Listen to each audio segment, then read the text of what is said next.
Hello. Mm. Oh, hi. Hello. Hello, Biff. Hello. Can you hear me? I can hear you, yeah. Okay. So, first of all, thanks for having me. No problem. Okay. So, Biff, my first question for you is about the new record, the Hellfire and Damnation. I noticed that you guys explored many historical themes across different times. Is there a central theme or a common thread connecting these stories? Um, I don't think so. No, I don't think so. I didn't set out for a common theme when I wrote the lyrics. It's just it's just the way it went, really. I suppose the album's a little bit of the fight between good and evil. Uh, but it's not all the songs. I suppose you could say in a way that Madame Guillotine's a bit of, good and evil, I suppose. But no, I think a lot of people ask me if it's about the constant fight between good and evil, and but I didn't set out to do that. But some people think that's what it is. But that's all right. I don't mind. It's cool. Yes, and well, since you said that it's somehow about this battle between good and evil, uh, I want to know what made you write about this theme. How do you think this concept is in today's society? Is different than, for example, when you are young? What can you say about this? Well, I think there is a constant fight between good and evil. There are good people and bad people, and there always will be, and there always has been. I mean, the concept of the song "Hellfire Damnation" is really something my father used to say. You know, uh, if he was upset, he would say "Hellfire Damnation." So, but I think it comes from a religious side. We were. My mum was quite a religious person, and I knew all about the purgatory and the fight between, the devil and God and Satan. So this the song itself is about you have to make a choice whether you want to be good or whether you want to be bad. I mean, some people start good and turn bad, so it does have religious overtones, and I think maybe more in the medieval time than today, but there's definitely um, there's definitely good and evil in the world. Definitely. Yes, talking a little bit about the songs. You mentioned the song Madame Guillotine. It talks about well the fall of the French monarchy. So here in Brazil, many people are not very familiar with how monarchies work. So could you talk a little bit about this song and share your thoughts of, for example, about the British monarchy today? Well, I don't think it reflects the monarchy today. I mean, the thing is, you know, back in the day, I mean, everybody knows what a guillotine is, surely. Um, and it was called jokingly Madame Guillotine because the French always give things either masculine or feminine, and the guillotine was a feminine, so it was called Madame Guillotine.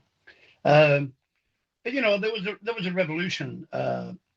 All the poor people and rose up against the monarchy because they thought the monarchy was the reason they were poor and starving. Uh, but I suppose amongst that revolution were some people that were just doing it out of personal gain. So I suppose they just killed all the monarchy, and I think that all the monarchies of Europe, German, British, were all really scared that it would happen there as well, but it didn't, obviously. But yeah, I mean,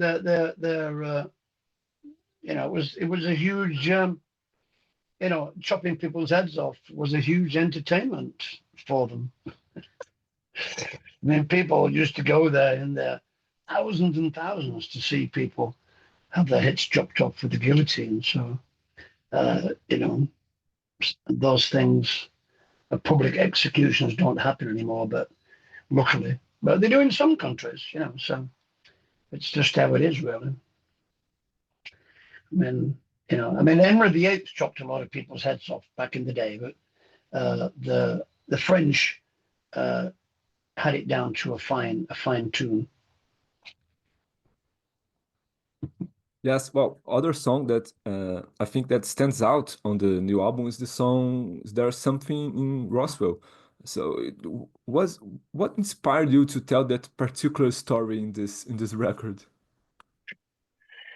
Well, I've been to Roswell, and I've read books about Roswell. Roswell was the first real UFO sort of happening. There may have been some before, but it was the first time something was reported nationally across all the newspapers in America, newspapers in Europe as well, and probably in South America and Latin America. So um, I think it's a great story.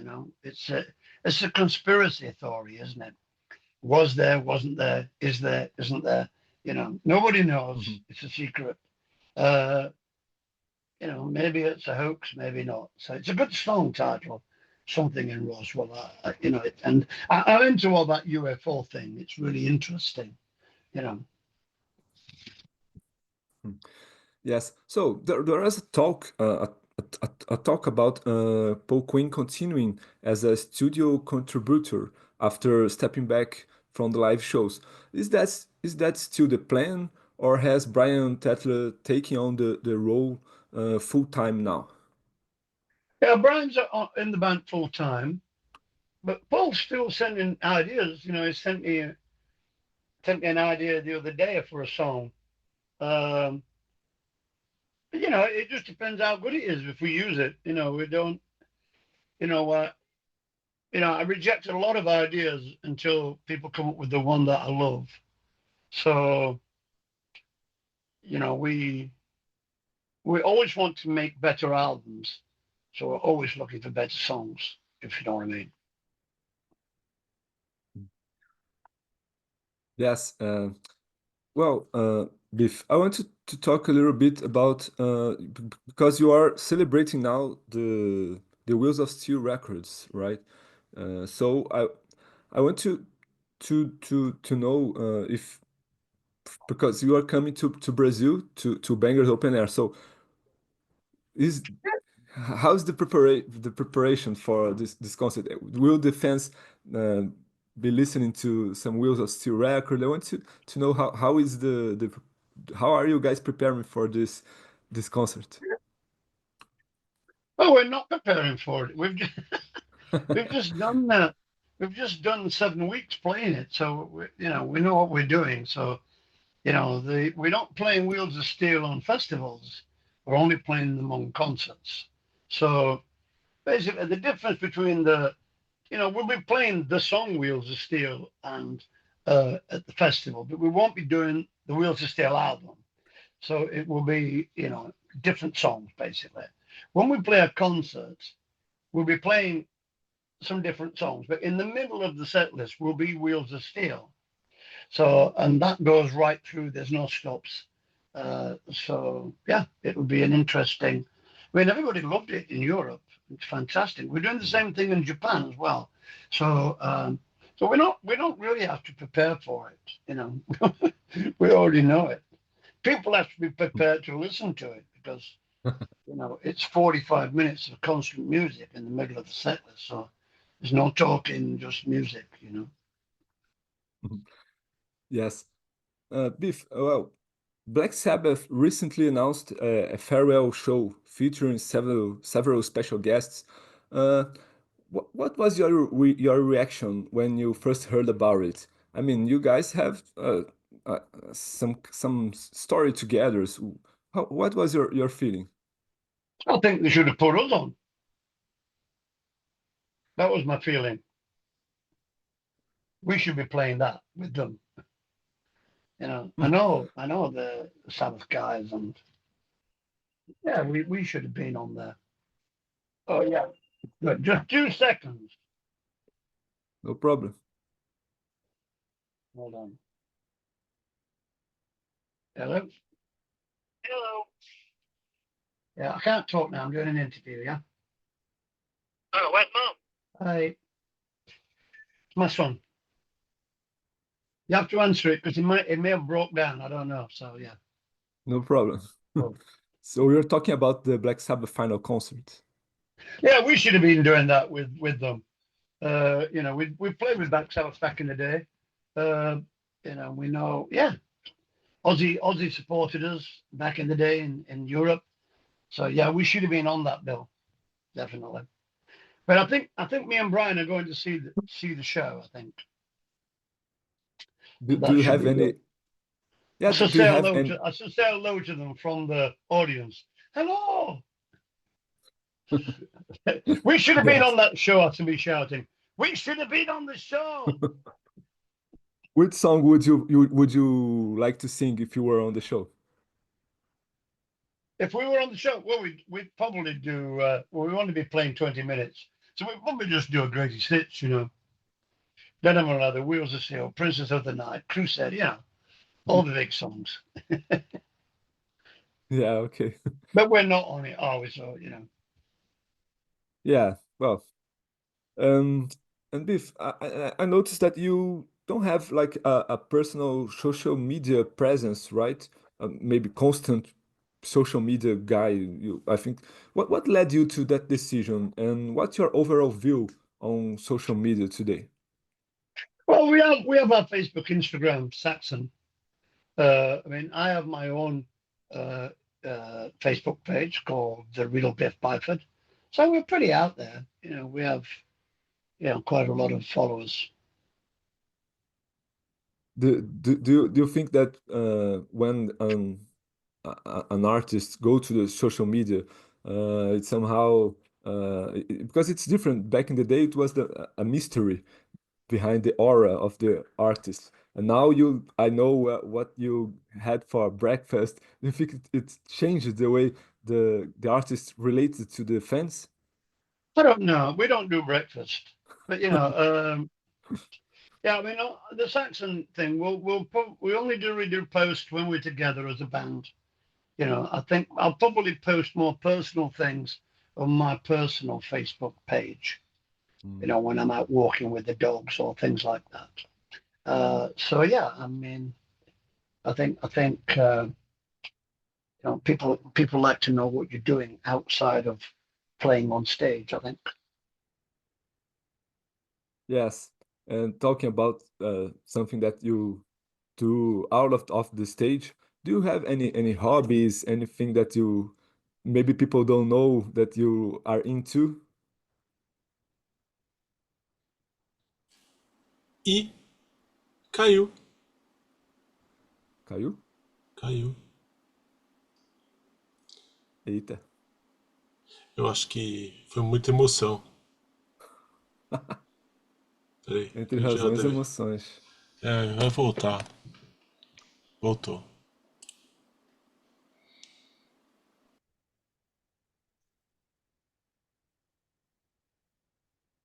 Hi, are you there? Hello. Hello. So, Sorry. no problem. Yeah, I'm Are very we? Are busy. we? I'm really busy, so sorry about that. Sorry. People are ringing me all the time. Management, band members, sons. Yes. Are we Sorry. record? Are we recording? Yes, I we think are. I never Ah, okay. stopped. it says Okay. so on my phone. So I was asking about because I was talking about social media, your Yeah. personal life outside the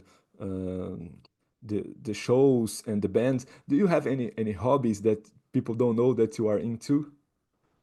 Uh, no, I don't think so. Most people know what I'm into.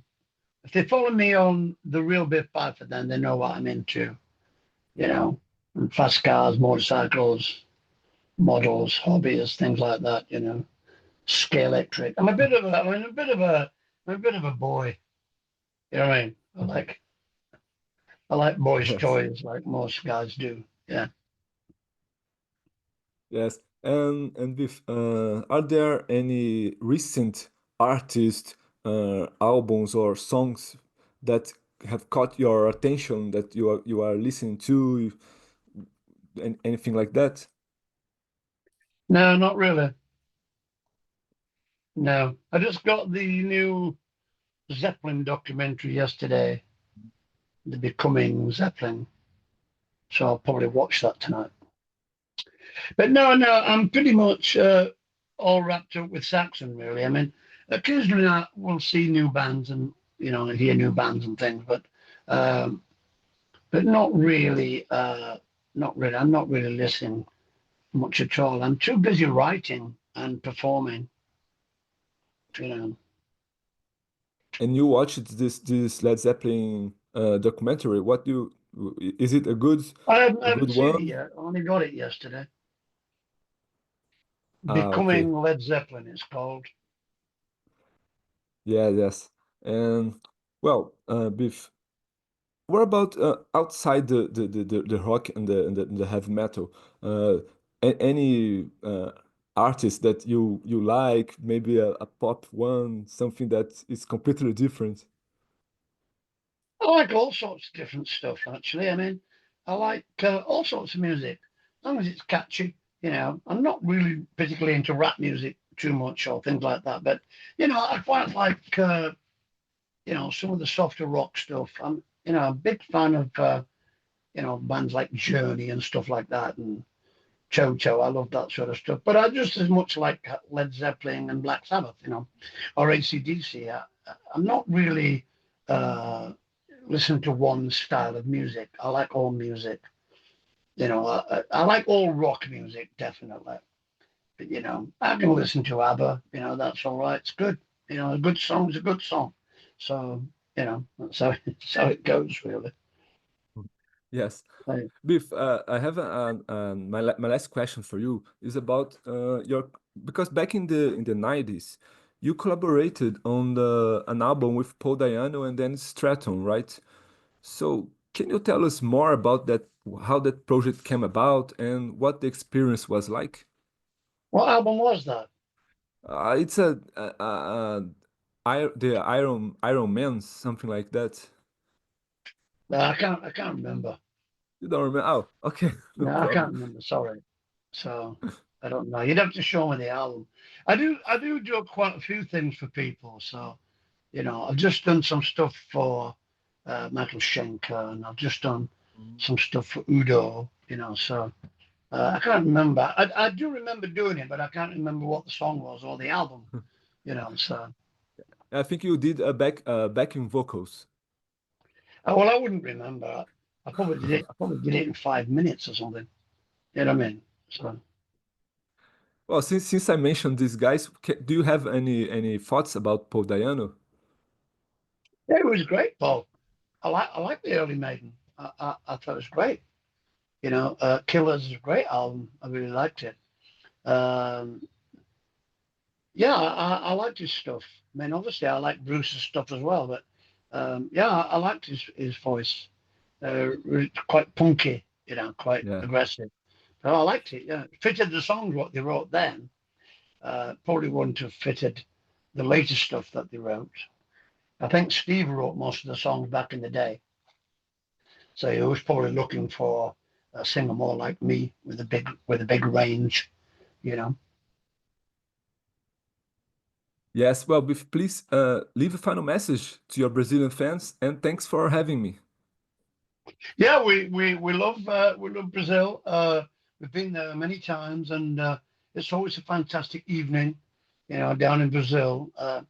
It's like Lemmy used to say, going to Brazil. So um, yeah, it's a great place, and we're really looking forward to it. And yeah, keep the faith, and we'll see you all soon. Okay, so hope to see you on the road. Bye bye. Yeah, yeah. Bye bye.